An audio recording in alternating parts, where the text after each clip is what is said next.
Early Isaiah.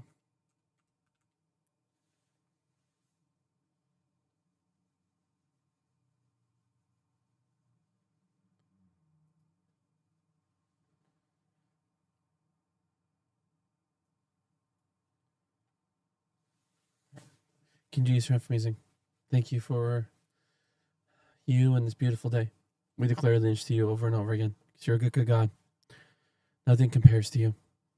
We have faith and believe that you'll set the order in motion. Set the order right. Amen. Wishing and hoping and thinking and praying, planning and dreaming. Part 1. The path is clear for the faithful person. You level a clear track for someone who is faithful.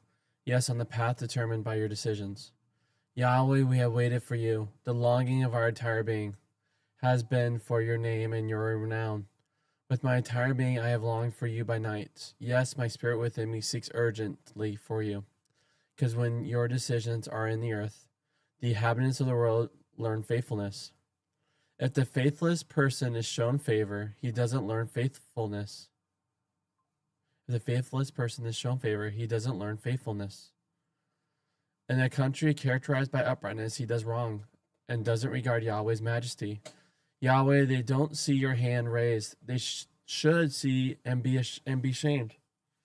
Your passion for the people, yes, your fire for your adversaries should consume them. Yahweh, may you institute well-being for us, because you accomplish for us all the things we have done. Yahweh our God, lords apart from you have controlled us, but of you alone will make mention of your name. Dead people don't live, ghosts don't rise. Therefore you attended to them and destroyed them, and put an end to any mention of them. You added to the nation Yahweh. When you added to the nation, you were honored. You extended all the country's borders. Yahweh, during trouble, they attended to you, a whispered prayer during a correction of them. Like a pregnant woman who draws near to giving birth, who writhes, cries out in pain, so we have become because of you, Yahweh. We are pregnant, we writhe. It is as if we gave birth to wind. We don't achieve deliverance in the earth. The inhabitants of the world don't fall. Your dead will live, my corpse will rise. Wake up and resound, you who dwell in the dirt. Because your dew is the dew of the lights, and you make the country of ghosts fall. Go, my people, enter your rooms, and lock your door after you. Hide for a little moment until wrath passes, because there, Yahweh is going to come out from his place to attend to the waywardness of the earth's inhabitants upon them. The earth will cover its shed blood, and will no more cover its slain. On that day Yahweh will attend with his sword, heard and great and strong, upon Leviathan the fleeing serpent, upon Leviathan the twisting serpent, and will slay the dragon as in the sea. On that day, a delightful vineyard sing of it. Yahweh, I, Yahweh, am going to watch over it. Every moment I'll attend it. Let someone attend to it. Night and day I'll watch over it. I have no fury. If anyone produces for me briar and thorn, in battle I'll march against it, and set fire to them altogether. Or he can take hold of my refuge. He can make peace with me. Peace he can make with me. Coming days, Jacob will root, Israel bud and blossom, and the world's surface will be full of produce. Did he hit it like the hitting of the one who hit it? Was it slain like the slaying of the ones slain by him? By driving away, by sending off, you contend with it. He removed it by a hard blast on a day of east wind. Therefore, by this Jacob's waywardness will be expiated. This is the entire fruit of the removing of its fences.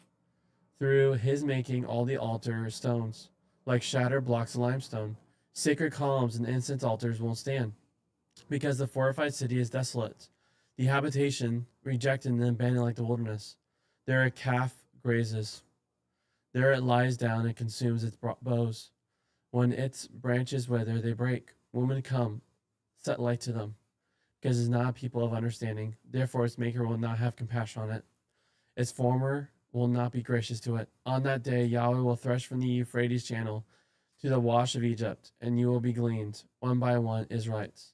On that day there will be a sound on a great horn. The people who are perishing will come from the country of Assyria, and the one who are scattered in the country of Egypt. They will bow down to Yahweh on the holy mountain in Jerusalem. Any themes stood out to you? There's definitely, it's like talking about the day of the Lord. Is he's coming, saying things right, the evil be put down. That's kind of what I'm saying. On Thursday, I took part in interviewing a prospective new faculty member, and on Friday, my wife and I took part in a student retreat. And now I see a feature these events had in common. The interviewee referred to forwarding God's kingdom, and it reminded me that the Bible never talks about our having that responsibility. One reason we take it on is that we can't see God doing so. The theme of the retreat was maintaining connection with God, and one presupposition is that it's our responsibility to do so. One reason people think they have to do so is that God doesn't seem to. God's withdrawn. That awareness underlies the section. Maybe it's appropriate that as a whole it's jumbled and unclear. Its starting point is clear enough, making the kind of statement of faith that Israel is committed to. The prayer that follows expresses awareness that life isn't working out the way the statement of faith says. Thus, the prayer is like a psalm, like much of Isaiah 24:27. It presupposes a time in Israel's life in or after the exile, where people have been waiting for God to act, but can't see God's activity either in restoring them or in putting down his true power. They have sat waiting for Yahweh to make the kind of decisions that are needed in the world and to implement them, but God isn't doing so. Previous sections have described the nations as due to be objects of Yahweh's grace, in that they will have opportunity to recognize Yahweh. But at the moment, Yahweh is letting them carry on in their faithlessness and disregard for Yahweh. What good is that kind of mercy? The converse need is that Yahweh should do something about instituting Israel's well-being, about which the chapter's opening made a statement of confidence. They can look back on their story as people and see Yahweh's past activity. When Yahweh delivered them from overlords who ruled over them, who are now dead and won't come back to life, and extended Israel's own territory, when trouble came, they looked to Yahweh, and Yahweh responded. Yet Yahweh is no longer operating that way, and they cannot bring about their deliverance. The third paragraph constitutes Yahweh's and the prophet's response. Sometimes the prophet speaks for Yahweh, so Yahweh speaks directly as I. Sometimes the prophet speaks at what Yahweh has to say, referring to Yahweh as he. Whereas those other overlords are dead and gone. Yahweh intends to bring Israel back to life as a people, and they can start believing and behaving as the people Yahweh is bringing back to life. The picture of a people brought back to life from the death of exile parallels Ezekiel's vision of the valley full of bones. Way back, Isaiah 5 sang a frightening song about God's vineyard. Isaiah 27 has a more encouraging one. No one's going to spoil or attack the vineyard now. Its potential spoilers will have a chance to make Yahweh their refuge instead. Yahweh now feels no wrath toward it. While Israel has been devastated by Yahweh and taken off to exile, it has not been annihilated, as its overlords have been or will have been, by its chastisement. Its faithlessness has been dealt with. Its false forms of worship have been dealt. Its scattered people will be brought home.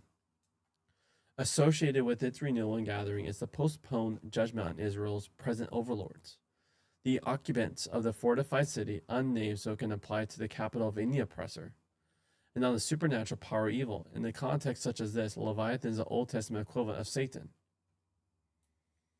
So like the Israelites in Egypt, when Yahweh acts against the Egyptian firstborn, they need to take shelter until the moment of wrath is past, lest they get affected by the fallout. The people's prayer assumes that you can have an absolute boldness in telling God what is wrong with the situation and what he should do about it. At worst, God will answer back and explain why he isn't doing as you suggest. It also assumes that Israel is in no position to do what needs doing. It's just a little people under the control of big power. Unlike us, it cannot kid itself about its capacity to further God's kingdom.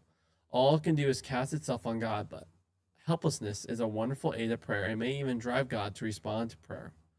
As with the promises in the previous section, one can see moments in Israel's experience when God did what the answer promises. Moments such as the deliverance from the Babylonians and the much later deliverance from the Seleucids. Thus, the section encourages subsequent readers to pray the way it does. All right, so any themes in that? I do like how it talks about how Yahweh had to strike down these people, but then now they have it. Now they can look towards Yahweh as their refuge. All right, we can start, my friend.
my ear, citizen.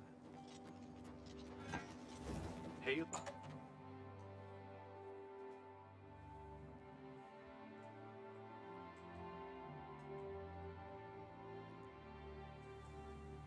I have a... You have them? The items I requested? Give them to me, please.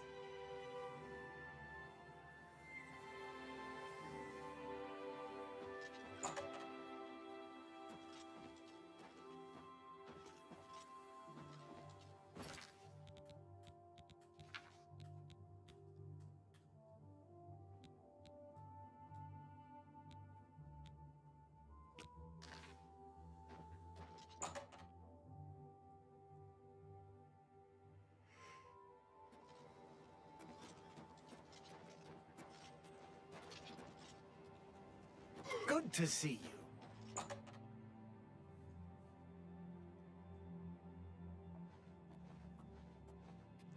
Welcome to the... Some say that Traven is misusing the power of the Archmage's Did the computer position freeze? to further his personal agendas.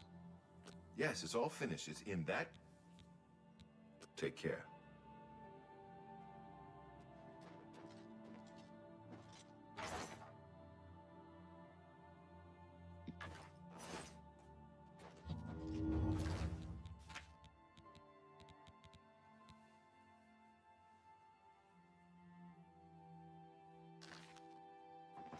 Well met. Necromancy may be legal. Take care.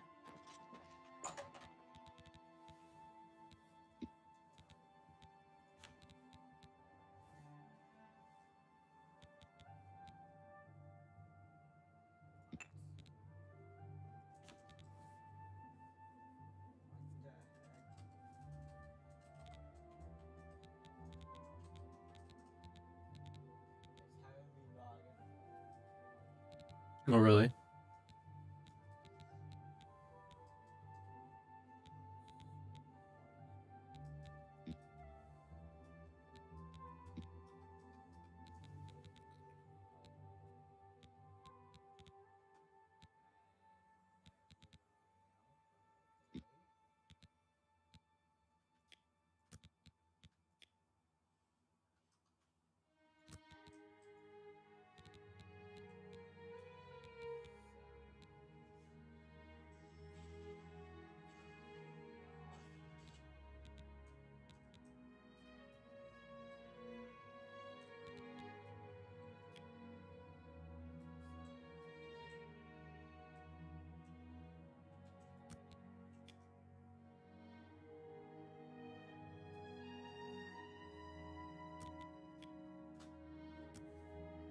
Never. Okay, I never jumped. What the heck? No, it's I think it's going through the HDMI that's right into the computer, not the actual graphics card. It's not supposed to have this much lag. Yeah, I think it's going through the wrong. So hit escape. Like leave the game. All right, hit display.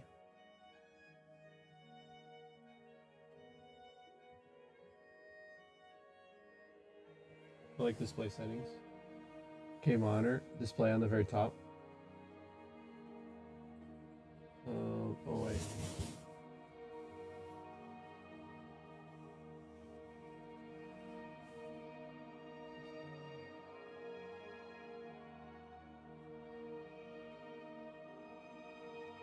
Hold Windows. What was it? Windows. Gosh.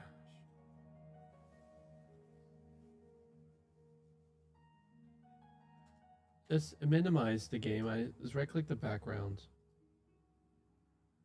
Minimize that. It's only showing the one display. No. Yeah, but it's working on. It's going off the CPU, not the graphics card. So that's why it's just lagging? Mm-hmm. You know how I could tell? Go back to the that. Yeah, right click that. Display settings. Okay, do you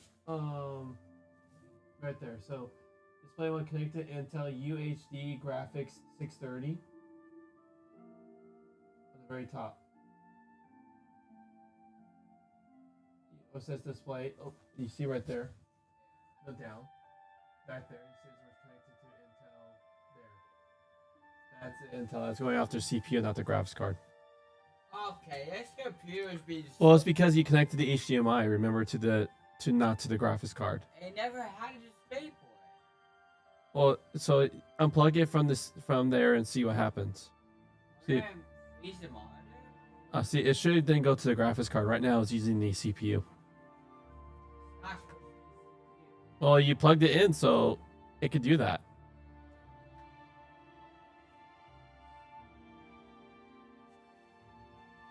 just gotta do this. Not gonna turn back on.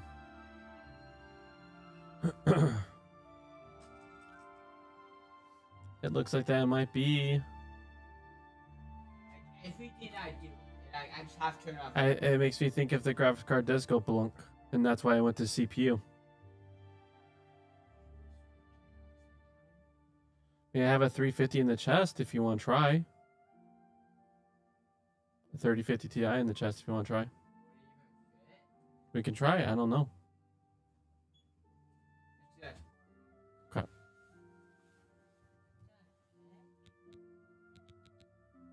Well, the computer wouldn't be working if the graphics card was fried. Right? I mean, the computer can work without the graphics card. That's why I was going off the CPU. So did the graphics card just blew itself? No, I just think it decided to stop working.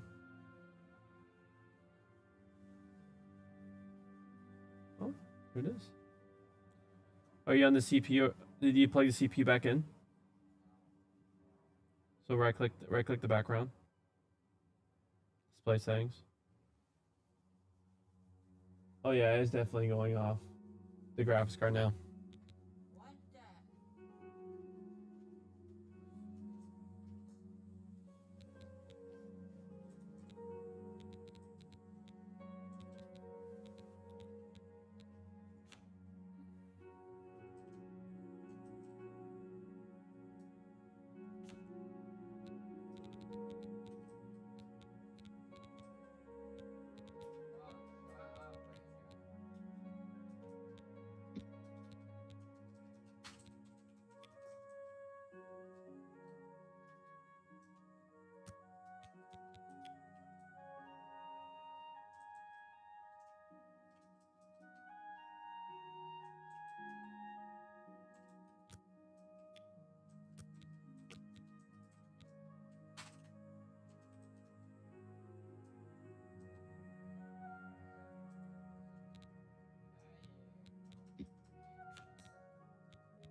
It's my... Goodbye.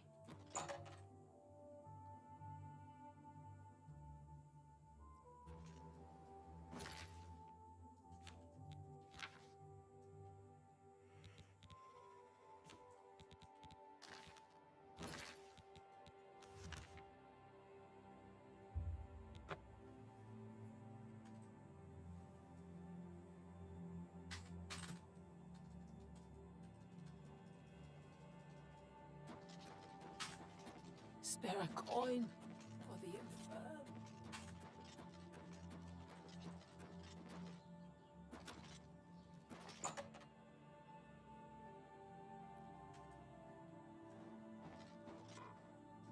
I used to think you were a hero.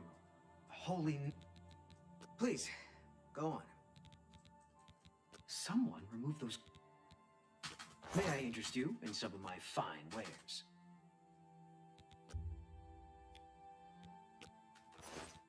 I would gladly let you invest in my shop.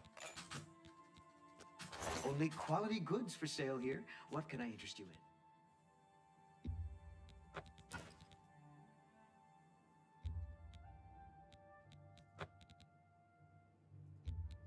That seems a fair price. An excellent bargain.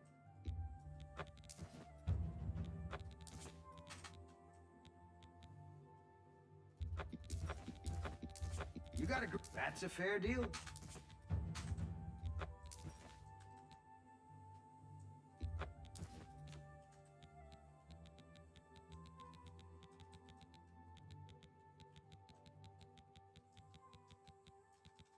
You got a...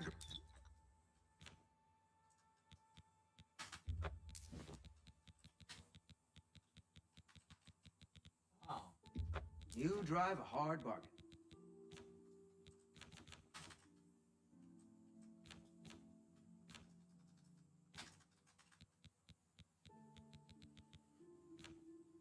Thank you. Come again. Good day.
Can you spare a coin? Okay, you.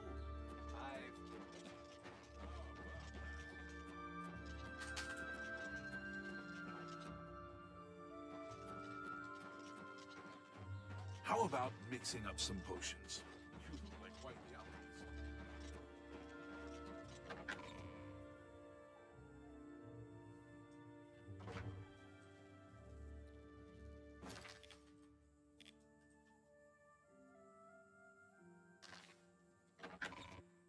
First, put feather on my stuff. On all my stuff. Care more things.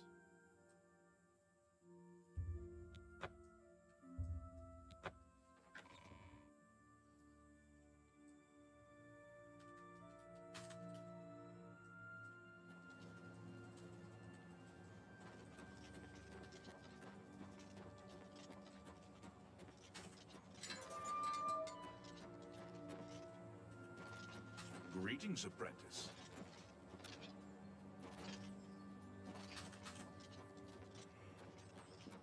Hello there.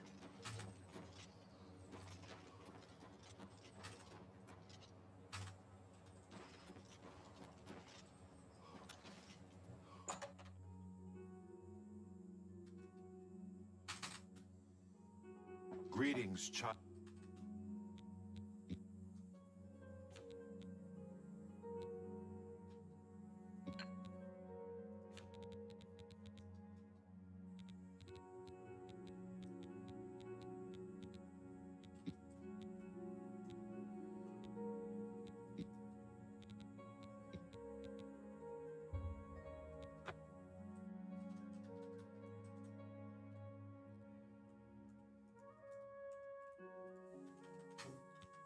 field of the regatta.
It's my pleasure.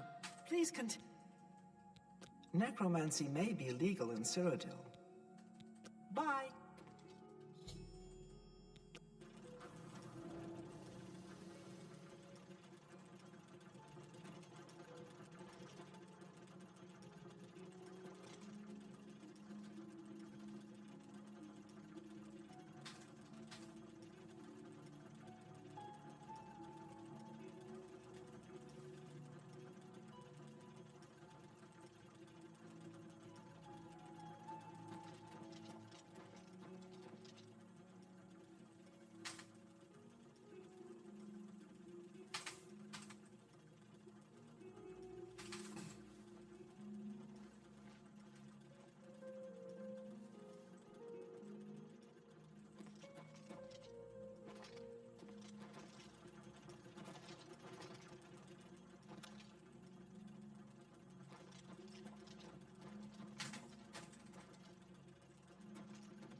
Good day. I'm Tolgan, herald to Countess Narima.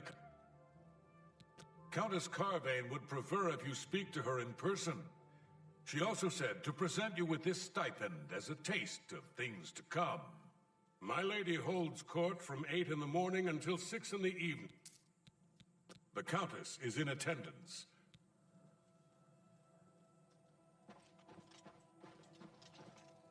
I've heard much about your deeds from my people in Bruma. I trust the stipend Tolgan gave you whetted your appetite. I'll be back. I think it is ultra.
Well, this is the games now that are being. The game I'm playing is the graphics are being released right now. This is made with Unreal Engine 5, and Epic Games, they own Unreal Engine. So I don't think Roblox will ever make games that look as good as. Never mind, it's not listening. Good point. Allow me to formally introduce myself. I'm Countess Narina Cavane. I assume you've noticed all the Akaviri relics I'm displaying. Well, it's safe to say I'm a collector of sorts. I've invested a great deal of time and money acquiring these bits of ancient history. In fact, I'd be so bold as to proclaim my collection the most complete in all Cyrodiil, perhaps even beyond. Except for one thing. A particular relic has eluded me for many years. Possessing this piece of Akaviri antiquity would make my collection complete. I'm of course referring to the draconian Madstone. Oh no! Some see only the conflicts between northern and southern cultures. Oh no! I've been looking for just the... It's a quaint little house conveniently located just off the main gate. Music artist I Lady Gaga? know Lady Gaga, yeah. Oh my god, Roblox sucks. Is that what they're playing right now? I know. Wonderful. I'll have, as I said, I've had a look at the place myself, and it could. I'm fairly certain that Sugatan at Nova Roma here in Bruma can. He served Emperor Uriel for many years, and so far he has done well in an impossible situation. The stone is a fine bit of Akaviri craftsmanship, worn like an amulet. This talisman is said to protect the wearer from poisons of any type. I swear, The Roblox Madstone appears as a snake, coiled around and encircling itself. The eyes of the snake are supposed to be precious gems or some such. Through my sources, I've learned that the last reported location of the Madstone was the ruins at Pale Pass. Are you familiar with the history of Pale Pass? Back at the end of the First Era, raiders from the continent of Akavir attempted to gain a foothold here in Tamriel. At that time, the Empire was broken into smaller factions. Raymond Cyrodiil decided to unify them and form an army to repel the Akaviri raiders. The force became known as the Army of Raymond. The two armies clashed in what's now northern Cyrodiil. The Akaviri were strong and well supplied. But their greatest error was marching through Morrowind on the way to their objective and dismissing the response it would garner from Vivek. They didn't count on Lord Vivek forming an alliance with the Trident Kings of the Dreg. From Morrowind, he struck at their rear flank. Not only did this make the Akaviri fight on two fronts, it also cut off access to reinforcements and supplies from the sea. Oh, that's cool. I like it. Yeah.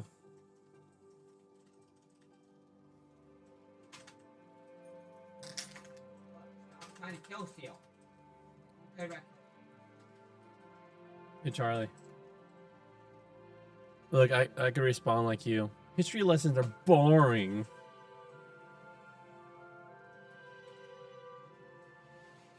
Wow, Steamer!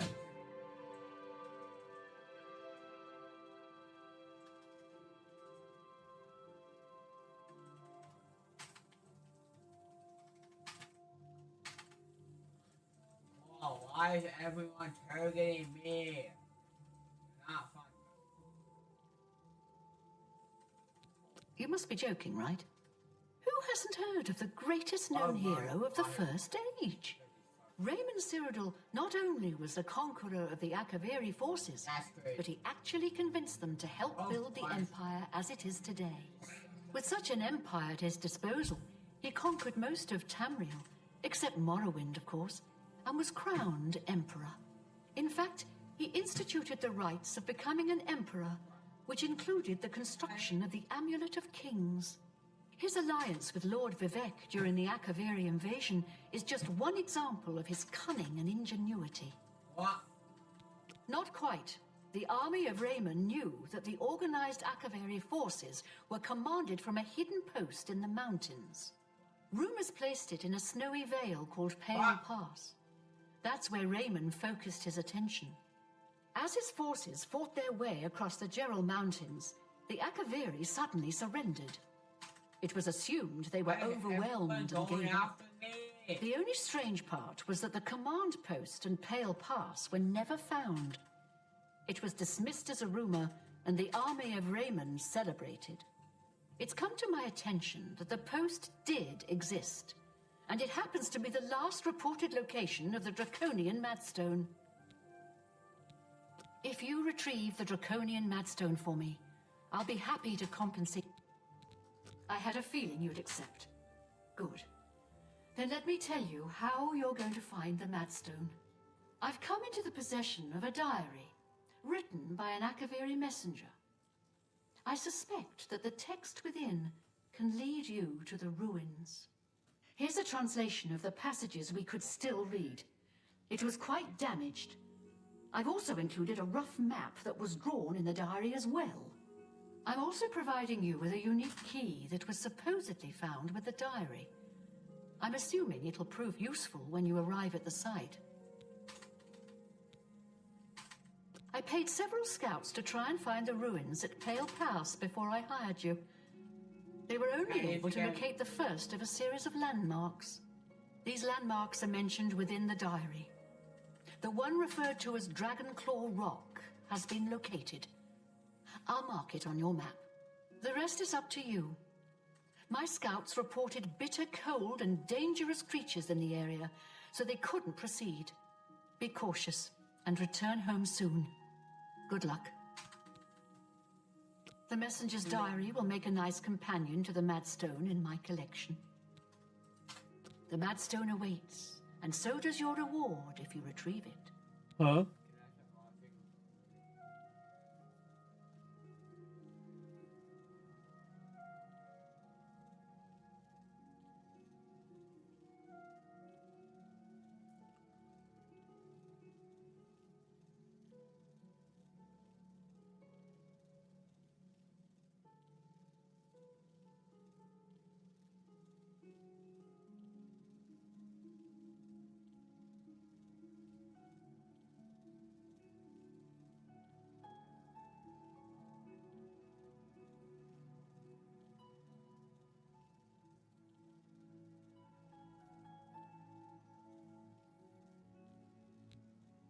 A master sorcerer like Janus Hasildor inevitably outlives all his peers. It must be a lonely existence.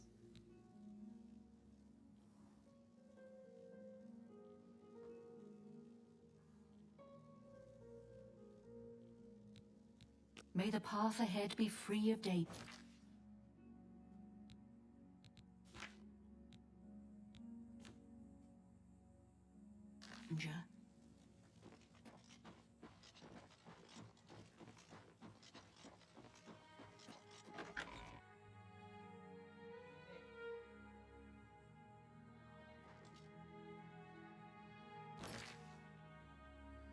All right, Broheim. I got a response yes, so we can go whenever you're ready. You know I'm ready to go. All right, guys. Catch you later.